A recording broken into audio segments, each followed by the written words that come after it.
এই পার্সনটা আজকাল এনার ওপর হাত জোর করে পড়ে আছে, বিকজ ইনি এবং এনার দেশ যদি ডোবে, সাথে আমাদের ইন্ডিয়াকে নিয়েও ডুববে।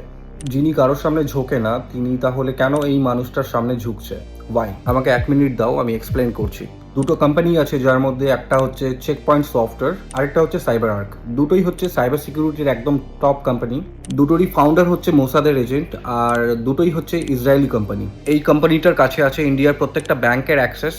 এর অ্যাপ্রুভাল ছাড়া আপনি আপনার ব্যাংক অ্যাকাউন্ট ইউজ করতে পারবেন না। যতক্ষণ না এখান থেকে কোনো অ্যাপ্রুভাল পাবেন, ততক্ষণ কেউ ব্যাংক অ্যাকাউন্ট ইউজ করতে পারবে না। আরেকটা কোম্পানি সাইবার আর্ক, যার কাছে আছে ইন্ডিয়ার প্রত্যেকটা আইটি কোম্পানির অ্যাক্সেস। এর অ্যাপ্রুভাল ছাড়া ইন্ডিয়ার যে কোনো আইটি কোম্পানি কোনো প্রোডাক্ট আর সার্ভিসেস লঞ্চ করতে পারবে না। আর এই দুটো কোম্পানির কাছেই অ্যাক্সেস আছে আমাদের এনএসসি অ্যান্ড বিএসসির স্টক মার্কেটের। সো দিস পার্সন অ্যান্ড এনার দেশ যদি ডোবে, সাথে আমাদের শেয়ার মার্কেটও কোলাপস করবে, অ্যান্ড আমাদের যত ব্যাংকে যত টাকা আছে সেগুলোও যাবে।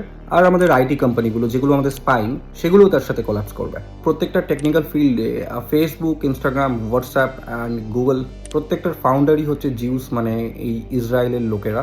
আর আমরা এর পার্ট 2ও বানাবো। ভিডিওতে যদি 1K লাইক আসে, তাহলে আমরা এর পার্ট 2 বানাবো।